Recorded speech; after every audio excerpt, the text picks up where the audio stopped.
베드로전서 2장 18절부터 25절. 어떤 교회에서 벌써 이전의 얘기지만 여름에 야마나카코에 모두 가서 신나게 하기학교를 하고 왔습니다. 그 보고 특집을 실은 교회학교 신문에 어린이들의 감상문이 실려 있었습니다. 제가 읽고 웃어버렸던 것은 최후의 편집 후기입니다. 아이들이 전원 게임이라는 것을 했다. 여러분도 잘 아시리라고 생각합니다. 그룹으로 나뉘어서 줄을 만들어 끝에 선 어린이에게 하나의 메시지를 전한다. 그것을 귓전에서 속삭이면서 차례차례로 전해가서 최후까지 어느 정도 정확하게 전달되었냐를 경쟁하는 것입니다. 이때에는 휘리피와 나타나엘이 대합돼 있다. 일본 교회니까 우선 그렇게 읽겠습니다. 에서부터 시작되는 요한복음서 14장 45절의 말이 쓰여졌던 것입니다. 그것이 어떤 그룹에서 최후에 어땠냐고 하면 BP 나가나이데 쿠다사이라는 문장이 되었다고 하는 편집 후기였습니다. 아주 유쾌합니다. 대개 필립, 우리말로 필립, 옛날 성경이니까 피리피라는 이름은 아이들에게는 인연이 없는 것이니까 BP가 된 것은 잘 알 수 있는 것이고 나타나엘이라는 이름은 나가나이데 쿠다사이로 된다. 그러한 식으로 바뀐다. 게다가 그 바뀌는 것이 유쾌했습니다. 참으로 아이들다운 것입니다. 이걸 우리 어른이 했을 때에는 어떻게 될까? 그것 알 수 없습니다.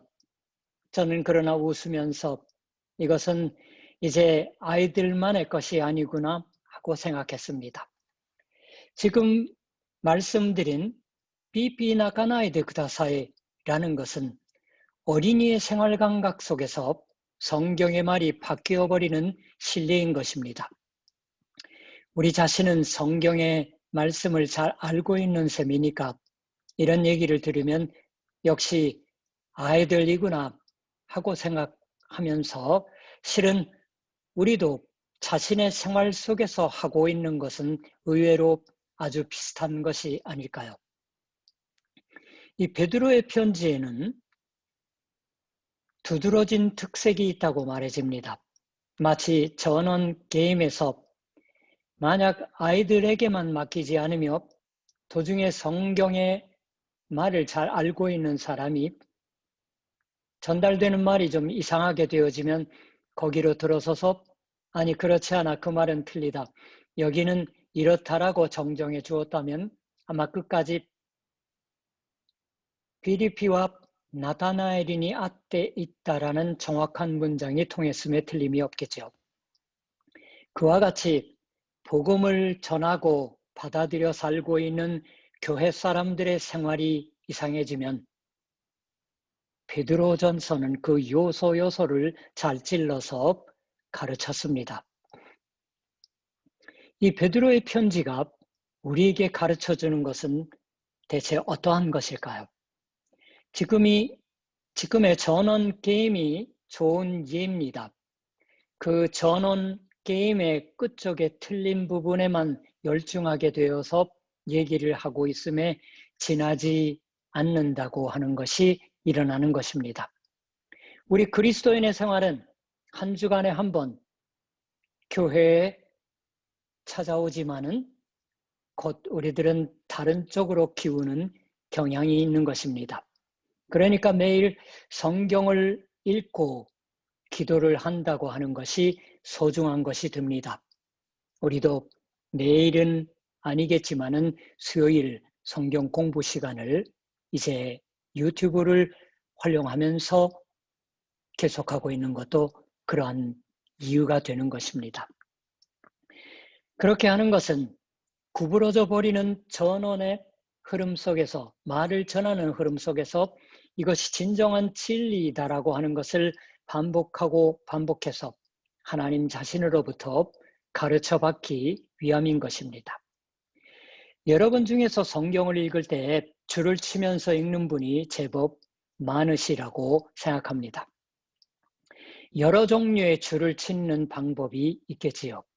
가장 단순하게 생각되어지는 줄 치는 방법은 대단히 마음에 든 아주 좋은 말씀이다라고 생각하는 것, 즉 바꿔 말하면은 글이 장애 없이 자신의 가슴 속으로 뛰어들어와서 아주 잘 알 수 있었다라고 생각되는 말에 빨강이면 빨간 줄을 칩니다. 거기서 한 가지 색이 아니라 적어도 두 가지 색을 사용해 보면 어떨까요? 우리는 자신에게 마음에 든 것에는 빨강으로 쳐서 읽습니다. 그렇다면 그것과 더불어 이번에는 즉시는 삼킬 수 없는 어딘가 걸리는 이러한 성경의 말을 믿고 받아들이지 않으면 안 된다고 하면 아무래도 조금 난처한데라고 생각될 만한 말에 예를 들면 파랑이면 파란색으로 줄을 치는 것으로 합니다. 그렇게 하면 성경의 말씀은 여러 가지 색깔을 띠게 되겠지요. 실제로 색연필을 사용해서 읽지 않아도 우리는 마음속에서 실은 그러한 성경의 읽기를 하고 있을 적이 곧잘 있는 게 아닐까요? 그리고 마음에 끌리지 않는 말은 건너뛰고 읽습니다. 읽고도 읽지 않는다고 하는 자세가 되는 것입니다. 그런데 이 18절부터 25절까지 지금처럼 줄치기를 한다고 하면 어떻게 될까요? 마음에 들은 말은 빨강, 아무래도 삼키기 어려운 그러한 것을 파란색으로 칠한다고 하면 아마 전반은 파랗게 후반은 빨간색이 많아지는 게 아닐까요? 특히 저 앞 빨간 선을 긋고 싶은 것은 24절이 아닐까 생각을 해봅니다. 친히 나무에 달려 그 몸으로 우리 죄를 담당하셨으니 이는 우리로 죄에 대하여 죽고 의에 대하여 살게 하려 하심이라. 그가 채찍에 맞음으로 너희는 나음을 얻었나니. 놀라운 말입니다. 이렇게 아름답게 그리스도인이 가르침을 받는 모습을 그리고 있는 문장은 달리 없다고 해도 좋을 정도이니까 새빨갛게 칠하고 싶어집니다.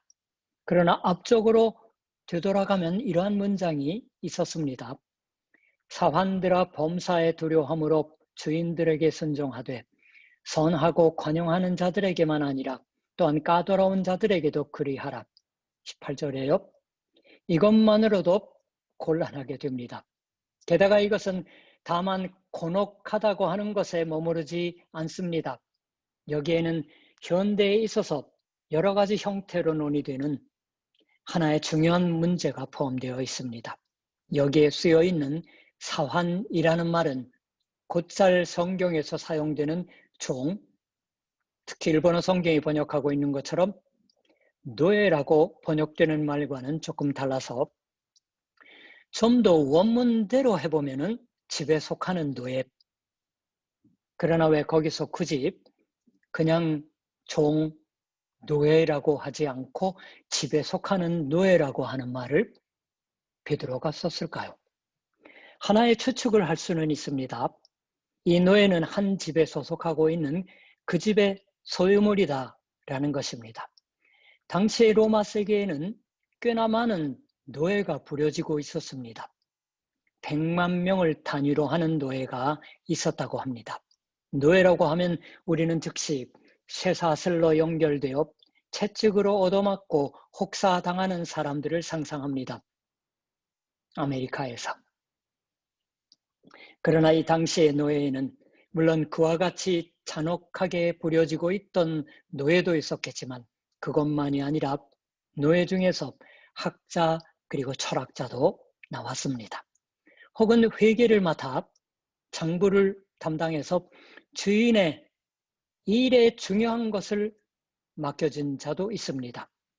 말하자면 당시의 사회에서 실제로 일하고 있는 인간, 생산적인 활동이나 문화적인 활동, 그러한 당시 세계에 현실적인 경영의 담당자의 대부분이 노예였습니다. 그러한 갖가지 체험을 갖고 있는 노예들 중에서 그리스도의 가르침이 제법 일찍부터 퍼져 받아들여졌다고 하는 것도 역사적인 사실로서 전해지고 있습니다. 그러나 노예들의 근본적인 문제는 다만 잔혹하게 취급되느냐, 인간적으로 취급되느냐고 하는 듯한 것이 아니라 아무리 지식이 있고 아무리 힘이 있어도 여기서는 명확히 어떤 집에 소속하고 있는 노예라고 하는 말을 베드로가 사용한 것처럼 항상 그것은 주인의 소유물이었던 것입니다. 노예 제도를 논할 때 언제나 인용되는 아리스토텔레스의 말이 있습니다. 노예라는 것은 인간이 아닌 것이니까 노예에게 대해서 이것을 공정하게 취급한다든가 불공정하게 취급한다고 하는 것은 말할 수 없다라는 의미의 말을 아리스토텔레스가 했습니다. 공정이라든가 불공정이라든가 하는 것은 인간에 대한 것이지 노예는 인간이 아니니까 이 노예를 정당하게 취급했냐 부정당하게 취급했냐고 하는 일반의 윤리적인 기준이라는 것은 꼭 들어맞지는 않는다고 하는 논입니다. 이것이 당시의 상식이었던 듯합니다.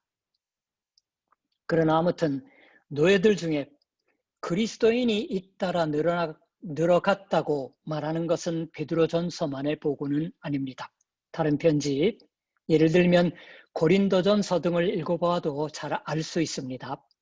고린도서에 있어서도 노예와 그 주인들이 같은 교회에 속하고 있었다고 하는 것을 추측시키는 문장이 있습니다. 고린도전서 7장 20절 이후를 한번 읽어보세요. 나중에라도. 그리고 이것도 역사에 전하는 바에 의하면 얼마 안 있어 그리스도 교회 안에서 이 노예들 가운데서 목사가 나옵니다. 목사만이 아니라 감독, 주교의 지위에 노예 출신자가 되었다고 하는 기록이 확실히 있습니다. 주교, 그것은 하나의 지역 전체의 교회 감독자입니다. 인간으로서 인정받지 못하는 자를 자신의 영혼의 지도자로서 우러른다 하는 것은 세상에서는 생각할 수 없는 일이었습니다. 그러나 그와 같은 교회 안에서의 움직임은 결코 사회적인 의미에 있어서의 노예 해방운동은 되고 있지 않았습니다. 바울이 이 노예 문제에 관하여 구체적으로 썼던 빌레몬서를 읽어보아도 노예 오네시모의 주인인 빌레몬에게 대해서 오네시모를 주 안에서 형제로서 대하도록 바라고 있지만 노예 신분에서 해방시켜주라고는 말하지 않습니다. 그러므로 그리스도 교회가 최초부터 사회적인 노예 해방 운동을 시작했다고는 말할 수 없습니다. 그걸 따져도 무의미하겠지요. 현대인은 사회 번역이나 인간 해방을 어쨌든 첫 번째의 것으로 합니다. 그러한 관점에서 비난받는 것을 사람은 제일 싫어하기 때문에 유럽의 교회 등에서도 바울이 노예제도에 관하여 어떠한 태도를 취했냐고 하는 것에 대해서는 아무래도 말하는 것이 애매해집니다. 미국의 특히 남부의 지역의 교회에서는 거의 묻지 않겠지요. 신약 성경 전체가 무엇을 말했냐고 하는 것에 관하여는 말이 애매해집니다. 그러나 이 베드로의 편지가 실로 똑똑히 말씀하는 것처럼 성경의 자세는 명확했다고 생각합니다. 무슨 자세일까요? 까다로운 주인. 이건 제법 부드럽게 번역하고 있는 말이 되지만 요컨대 부당한 취급을 하는 주인을 향해서도 순종으로 섬기라고 하는 권유입니다. 성경의 말씀이에요. 이런 바보 같은 얘기가 있는가? 부당한 주인에게 저항하라고 가르친다. 반역하라고 가르친다. 자기 자신의 힘으로 자신을 해방하라. 혹은 그 때문에 우리는 일치 단결하자고라도 쓴다면 이것은 굉장한 그리스도교 메시지이다. 그런데 까다로운 주인조차도 아니 바로 그러한 사람이야말로 섬기라고 쓰다라니 무슨 말인가? 그런 것을 말하고 있으니까 그리스도교라는 것은 체제에 대단히 편리한 수단으로서 쓰여질 뿐이 아닌가라고 하는 듯한 것이 됩니다. 이미 배운 16절이 말씀하는 것처럼 그리스도인이 된다고 하는 것은 자유인이 된다고 하는 겁니다. 자신이 이미 자유인이다라는 것을 똑똑히 분간해 아는 것입니다. 자신의 영혼이 자유로워진다. 우리 자신이 하나님의 것이 되었기 때문입니다. 그처럼 자유한 자신이 왜 여전히 노예의 신분에 묶여져 있는가? 왜 까다로운 이치에 맞지 않는 주인의 명령에 예의하며 고분고분 따르지 않으면 안 되는 것일까? 이것은 아마 당시에 믿음으로 인도된 노예들에게 있어서는 실로 엄청나게 심각한 고민이었음에 틀림이 없습니다. 게다가 그 고민은 갖가지 형태로 드러나고 숨겨져 있었겠지요. 정말로 진지하게 고민한 자도 있었을 터입니다. 또한 그러한 고민으로부터 달아나는 길로서 자기 주인은 자기와는 다른 하나님을 믿지 않는 비인간적인 사람이다. 그런 것이 자기를 욕하고 부당한 말을 퍼붓는다. 저주하는 수밖에 없는 것이 아닌가 라고 생각한 노예도 있었겠지요. 육체적으로는 반항할 수가 없어도 마음속으로는 저주해 주겠다. 자기는 천국에 가지만 이 녀석은 지옥에 저주하여 떨어뜨려 주겠다고 하는 듯한 생각을 품고 싶어진 사람도 있었음에 틀림이 없는 것입니다. 이것은 이 다음에 3장 8절 이하에서 욕과 축복이라는 대비에 의해서 복을 빌어주라고 축복을 기도하며 살아야 할 것을 반복해서 베드로가 가르치지 않으면 안 되었던 사정에서도 살필 수가 있는 내용입니다. 거기서 그리스도인이 항상 괴로워하고 게다가 우리 자신의 고민이기도 한 것은 자기 자신은 그리스도께 구원받고 있고 예수 그리스도를 따라 오로지 선한 일에 힘쓰고 있다. 그 자신이 어째서 보답받지 못하는 것인가 하는 점입니다. 베드로는 까다로운 주인도 섬기라 하고 가르친다. 그것은 자신도 처음부터 알아들은 셈이었다. 전원 게임에서도 처음에 성경의 말을 들었을 때에는 제대로 전해집니다. 예수 그리스도는 원수도 사랑하라고 말하셨다. 자기도 그처럼 살려고 해본다. 그렇지만 안 되는 것입니다. 어째서 자신은 지독한 꼴을 당하는 것인가? 어째서 자신만이 계산에 맞지 않는 부당한 취급을 받지 않으면 안 되는 것인가 하는 것으로 괴로워하기 시작한다. 탄식하기 시작한다. 투덜거리기 시작한다. 불평을 하기 시작하는 것입니다. 베드로전서는 그러한 사람들에게 집에 속한 노예들아 범사에 두려워함으로 라고 말을 겁니다. 뭘 의미하는 것일까요? 집에 속한 노예들아 범사에 두려워함으로 주인들에게 순종하되 라고 쓰여 있으니까 이 두려워함이라고 하는 말은 주인에 대한 두려워함으로도 읽을 수도 있습니다. 그러나 여기는 예로부터 하나님께 대한 두려움을 의미한다고 이해됩니다. 그리스도로 말미암아 해방된 인간은 인간을 두려워하는 것이 이제 없습니다. 이것은 중요한 점입니다. 두려우니까 따른다고 하는 것은 없어졌다고 하는 것입니다. 이 사람에게 대들면 무서운 꼴을 당하니까 싫어도 따른다고 하는 그러한 것은 없어졌다고 하는 말입니다. 거긴 이제 뚜렷합니다. 그러나 그것은 어느 누구도 두려워하지 않게 되었다고 하는 것이 아니라 하나님을 정말로 두려워하게 되었다고 하는 것을 의미하는 것입니다.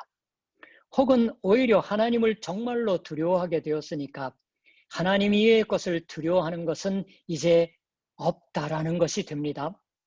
아무리 자신을 골탕 먹이는 사람이 있어도 이 사람은 하나님이 아니다. 주 예수의 말씀으로 하면 이 사람은 나의 영혼을 지옥에 떨어뜨릴 수가 없으며 나의 생명에는 손을 댈 수가 없는 사람이다라는 것을 똑똑히 알고 있다는 것입니다. 우리는 어느 정도 알고 있을까요? 하나님을 두려워한다고 하는 것은 어떠한 것인가? 그걸 설명하는 말이 19절입니다. 하나님을 생각함으로 라는 말입니다. 이 말은 갖가지로 바꿔 말할 수가 있습니다. 예를 들면 언제나 자신은 하나님 앞에 살고 있다고 하는 것을 의식하고 있다, 자각하고 있다고 하는 말입니다. 하나님을 생각함으로 라는 것은 여기에 근데 우리의 약점이 있습니다. 우리는 곧 이것을 잊어버립니다. 하나님이 앞에 있으시다. 자신은 하나님 앞에 서 있다고 하는 것을 까맣게 잊어버립니다. 일요일 아침이 되어서 겨우 생각할 정도라고 말할까요? 하나님을 두려워한다고 하는 것은 하나님 앞에 계속 서 있는 것을 말합니다. 10절에도 있는 하나님 앞에 아름다우니라고 하는 말은 그 하나님 앞에 있는 것을 의식하다란 어떠한 것이냐고 하는 것을 다시 바꿔 말하고 있는 말이 됩니다. 있는 그대로예요. 하나님께 뛰어난 자라고 인정해 받는다. 하나님으로부터 잘했다라고 표창을 받는다고 하는 것입니다. 하나님이 우리를 무엇에 의거해서 표창을 줄만하다, 줄만하지 못하다고 판단하시는 것일까요? 학교에서 공부할 때에도 매우 중요한 공부하는 법의 하나는 본을 주어줘서 그대로 해보는 것입니다. 21절에 이렇게 나왔습니다. 이를 위하여 너희가 부르심을 받았으니 그리스도도 너희를 위하여 고난을 받으사 너희에게 본을 끼쳐 그 자취를 따라오게 하려 하셨느니라. 세 번역으로 다시 읽어볼게요. 바로 이것을 위하여 여러분은 부르심을 받았습니다. 그리스도께서는 여러분을 위하여 고난을 당하심으로써 여러분이 자기의 발자취를 따르게 하시려고 여러분에게 본을 남겨놓으셨습니다. 자기를 따르다. 우리 생활은 그리스도의 발자취, 주 예수 그리스도가 밟고 가주신 그 자취를 따라가면 되는 것입니다. 그 그리스도에 남겨주신 발자취가 성경이 오늘 말씀하는 본이에요. 일본어 성경은 모범이라고 번역을 했습니다. 이 본이라는 말은 글자 그대로 우리가 편습자 또는 붓글씨 같은 것을 배울 때 똑바로 제대로 된 글씨본이 있어서 글씨본대로 덧쓰는 것에서부터 시작됩니다. 글씨본을 밑에 깔고서 그 위에 십자지를 놓고서 습자지를 놓고서 그것을 서투르게라도 더듬는 것에서부터 글자를 바르게 쓰기를 배우기 시작합니다. 베드로서는 우리에게 그러한 본보기가 있지 않은가, 그 본보기대로 더듬어 살라라고 그러한 것을 부르심을 입고 있다라고 하는 말로 합니다. 구원받는다고 하는 것은 하나님께 부름받는다고 하는 말입니다. 호출당하는 것이에요. 호출당해서 이렇게 하라고 말 듣는 것입니다. 그리스도인이 되었다. 이 집에 속한 노예들 중에도 그렇다. 난 그리스도인이 되면 이러한 것을 하자, 저런 것을 하자라고 여러 가지 것을 생각하고 있었을지도 모릅니다. 그대로 실행하고 있었겠지요. 거기서 때마침 까다로운 주인에게 부딪혀 버렸던 것은 이것은 자신으로서는 불행한 일이다. 교회에 와서 다 함께 집에 속한 노예들끼리 수다를 떨면 저 사환도 이 사환도 자신은 주인에게 기원받고 있다. 자신은 주인 아주머니에게 기원받고 있다라는 등 말하고 있는데도 왜 나만이 이런 지독한 주인에게 걸려버렸던 것인가. 그렇게 생각할 때에는 자신이 거기서도 참지 않으면 안 되는 것은 어지간히 특별한 것이라고 생각해 버립니다. 그런데 여기서는 실로 베드로가 선뜻 이를 위하여 너희가 부르심을 받았다라고 말합니다. 통곡할 노릇이겠죠. 그게 특별한 것이 아니라고 말합니다. 그리스도인은 모두 그러한 대로 부름받고 있다. 그리스도인이 된다고 하는 것은 그러한 생활 방식 속으로 끌어들여지는 것인 것이다라고 우리는 어떻게 받아들일까요? 주 예수 그리스도는 우리를 위해서 대체 무엇을 하셨던 것일까요? 22절, 23절에 이렇게 있습니다. 그는 죄를 범하지 아니하시고 그 입에 거짓도 없으시며 욕을 당하시되 맞대어 욕하지 아니하시고 고난을 당하시되 위협하지 아니하시고. 여기에도 거짓이라는 말이 나옵니다. 2장 1절에는 기만이라고 번역했던 말이 똑같은 단어예요. 여기까지 읽어와서 우리가 알아차릴 수 있는 것은 베드로는 이 거짓, 이스라엘을 대단히 싫어합니다. 엄청나게 싫어합니다. 거짓이 없다고 하는 것은 그냥 거짓말을 하지 않는다고 하는 것이 아닙니다. 더 구체적인 것이에요. 거짓이 없는 형제 사랑이라는 말이 이미 1장 22절에 있었던 것처럼 사랑에 있어서야말로 우리가 속이는 일이 많은 것을 알고 있습니다. 사랑이라는 가면을 쓰기 좋아한다는 것을. 사랑에 있어서의 거짓, 그것은 욕을 욕으로 갚는 것이다라고 말하는 것입니다. 우리는 보통 그렇게 생각하고는 있지 않습니다. 욕을 먹으면 욕으로 대꾸하는 것이 사실인 것이지 욕을 들어도 싱글벙글 하고 있는 듯한 그런 바보 같은 거짓말하고 있는 듯한 위선적인 것이 있나라고 우리는 생각합니다. 욕을 당하되 맞대어 욕하지 아니하다. 바보다라고 말 들으면 너도 멍청이다라고 대꾸합니다. 아이들의 싸움이라면 그렇게 합니다. 그런데 그것이 거짓이다라고 잘라 말하는 것이에요. 왜 그럴까요? 저는 이런 말씀을 읽고 있으면 그리스도로 인해서 구원받는다고 하는 것이 얼마나 엄청난 무게를 갖고 있느냐고 하는 것을 우리가 아직 충분히 분간 못하고 있는 것이 아닌가 하는 것을 절실히 생각하게 됩니다. 대단히 경솔하게 생각하고 있는 것이 아닌가. 예수 그리스도로 인해서 우리가 끌어넣어진 세계는 참으로 놀라운 세계다라는 것을 아직 알아차리고 있지 않은 것이 아닌가. 바로 비피 나가나이데 그다사이의 영역으로 끌어내려 버리는 것이 아닌가. 욕을 당하되 맞대어 욕하지 않는다. 이것이야말로 진실한 것이라고 베드로가 말씀합니다. 그것이야말로 거짓을 완전히 벗어던지는 생활 방식이라고 말합니다. 주 예수는 그렇게 사셨습니다. 위협받아도 위협으로 갚는 일이 없었습니다. 괴롭힘을 당하여도 괴롭히는 짓을 하지 않으셨습니다. 예수 그리스도만큼 위협할 수 있는 힘을 갖고 있으셨던 분이 있을까요? 나를 못 살게 구는 것인가? 하나님의 아들인 나를 못 살게 구는 것인가? 너는 지옥에 떨어질 테다. 라고 말할 수 있었을 터인 분이 하나님의 아들 예수 그리스도이십니다. 그러나 한 번도 그걸 말하지 않으셨습니다. 하나님만이 바르게 심판하시는 것을, 바르게 판단하시는 것을 분명히 믿으셨었고 그것에 모든 것을 맡기셨기 때문이다라고 베드로가 말합니다.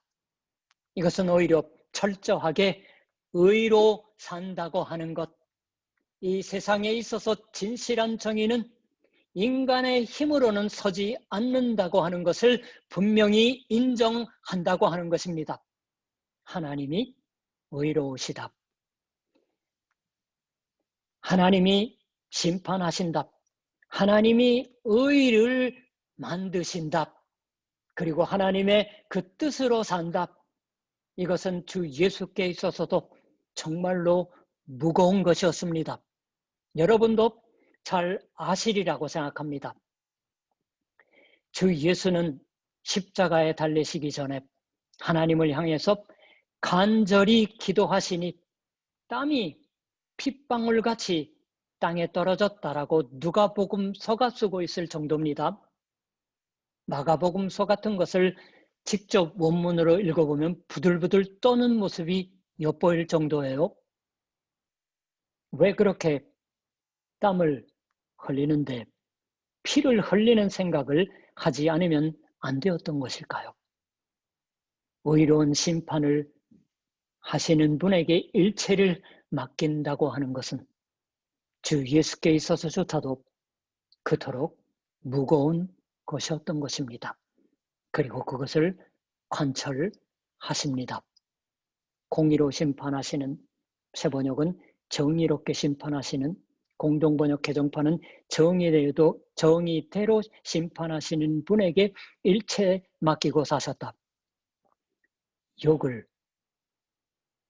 맞대어서 욕으로 갚지 않으시는 삶이에요. 겟세마네의 기도와 십자가 에로의 걸음, 이것은 전부 이 주 예수의 걸음을 말씀하고 있는 것입니다. 이 하나님의 심판에 몸을 맡긴 주 예수는 대체 무엇을 하셨던 것일까요? 이 말의 연속으로 24절이 계속되는 것입니다. 친히 나무에 달려 그 몸으로 우리 죄를 담당하셨으니 이는 우리로 죄에 대하여 죽고 의에 대하여 살게 하려 하심이라. 세 번역으로 다시 읽을게요. 그는 우리 죄를 자기의 몸에 몸소 지시고서 나무에 달리셨습니다. 나무에 달리시다라고 하는 것은 신명기의 말씀 그대로예요. 하나님께 저주받은 자는 나무에 달리는 거예요. 십자가 죽음을 그렇게 베드로도 표현하고 있습니다. 그것은 우리가 죄에는 죽고 의에는 살게 하시려는 것이었습니다. 바울과 달라요, 표현이. 의의 심판에 일체를 맡기셨을 때 이 예수는 거기까지 가지 않으면 안 되었다고 하는 말입니다. 발자취를 더듬어가면 거기까지 가버린다고 하는 것입니다. 욕을 맞대어 욕으로 갚지 않는다고 하는 것. 아니, 이미 예수는 거기까지 가셨다고 합니다. 21절 후반에 그리스도도 너희를 위하여 고난을 받으사, 이하의 말씀은 이사야서의 말을 떠올리게 합니다. 이사야서 안에 있는 고난받는 종의 노래는 괴로움을 견디고 타자를 살리며 상한 갈대도 꺾지 않으시는, 특히 53장의 말씀을 생각나게 하는 것입니다. 베드로가 이 고난의 종의 노래를 생각해내면서 이 말씀을 썼다고 상상할 수가 있습니다. 그러나 동시에 당시의 교회에 있어서의 찬송의 한 절이 아닌가라고도 말해집니다. 혹은 또 교회 안에서 끊임없이 고백된 믿음의 내용이 여기 나타나 있다라고, 자신들의 구원의 사실입니다. 이 편지를 들려보낸 사람을 통해서 들었건 아니면은 다시 필사해서 자신들이 읽었건 간에 자신들의 구원의 사실, 우리는 영원의 목자와 감독 되신 이에게 돌아왔느니라, 하나님의 축복으로 되돌아왔다라고. 왜 그것이 가능한 것일까요? 그리스도가 상처 입으셨기 때문이다라고. 그가 채찍에 맞음으로, 이 채찍에 맞음으로 라고 있지만은 원문은 채찍 같은 것에 맞아서 지렁이가 꿈틀거리는 것처럼 생긴 상처 자국을 말합니다. 그가 채찍에 맞음으로 너희는 나음을 얻었나니, 우리가 하나님께 대한 두려움을 잊어버리고 까다로운 주인을 거역했을 때 무엇이 일어나는 것인가? 베드로는 거기서 가장 깊이 상처 입는 것은 예수 그리스도이시다라고 말합니다. 우리는 다행스럽게도 노예는 아닐지 모릅니다. 다행스럽게도 까다로운 주인을 갖고 있지 않을지도 모릅니다. 그러나 우리가 타자를 물리치고 심판할 때, 욕을 욕으로 갚는 것에 고집할 때 실은 누구를 상처 입힌다고 하는 것일까? 하나님이신 아버지이신 하나님을 상처 입히고 그리스도를 상처 입히고 저 그리스도가 결정적으로 우리를 위해서 섬겨주셨던 것 따위는 꿈얘기인 것이지 이 세상을 만드는 정의의 힘으로는 부족하다고 하는 불신앙을 표현해버리는 것이 됩니다. 우리가 말하는 것이지 교회 밖에 있는 예수 그리스도의 은혜를 알지 못하는 사람들이 말하는 것이 아닙니다. 거기서 그와 같은 우리에게 베드로의 편지는 말합니다. 거기로 돌아가자. 이미 돌아갔던 곳인 것이니까 거기로 다시 한번 돌아가자. 설령 까다로운 주인이 자신을 부당하게 취급해도 그리스도를 우리에게 주신 분이 갚아주시는 그 하나님의 사랑 안으로 언제라도 돌아가자. 아니 이미 거기 서 있다. 이 하나님이 우리를 사랑해 주신다고 하는 사실로 되돌아가자. 거기로 돌아가서 주 예수의 발자취를 따라서 살 때 그 우리로부터 축복이 퍼진다. 세상의 사람들도 그 축복으로 살게 안 받는다. 당신의 까다로운 주인도 그 주인을 향해서 네가 인권을 주장하는 것에 의해서 뿐만 아니라 주인을 축복해 주는 것으로 인해서 축복으로 돌아갈 수 있다. 하나님께 영광을 돌리게 된다. 그렇게 말합니다. 현대와 동떨어져 있다고 해야겠지요. 그러나 이것은 고대에 있어서도 그대로 통한 말은 아닙니다. 인간의 지혜로는 통하지 않는 말입니다. 고대이든 현대이든 이제부터 앞의 시대이든 언제 어떠한 시대여도 인간이 지배하는 곳, 인간이 믿는 진리가 주장되는 곳에서는 통하는 진리가 아닙니다. 그러나 인간을 살게 하시는 진리로서 언제 어떠한 곳에서도 하나님이 하신 것은 참으로 무겁다고 저는 생각합니다. 그리고 실로 깊은 것입니다. 그리고 이 깊고 무거운 진리를 가리켜서 교회가 살고 있는 것을 끊임없이 계속 말씀해 오는 것이 다음 주일에 참여할 성찬이기도 합니다. 주 예수 그리스도는 욕을 당하시되 맞대어 욕하지 아니하시고 고난을 당하시되 위협하지 아니하시고 오직 공의로 심판하시는 이에게 부탁하시며 친히 나무에 달려 그 몸으로 우리 죄를 담당하셨으니 이는 우리로 죄에 대하여 죽고 의에 대하여 살게 하려 하심이라. 그가 채찍에 맞음으로 너희는 나음을 얻었나니. 거기서 우리는 이미 나았고 지금도 계속 낳고 있는 것입니다. 기도합시다.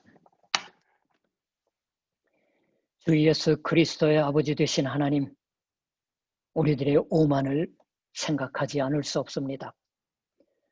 점점 더 오만하게 되며 사는 현대로 사는 우리들입니다.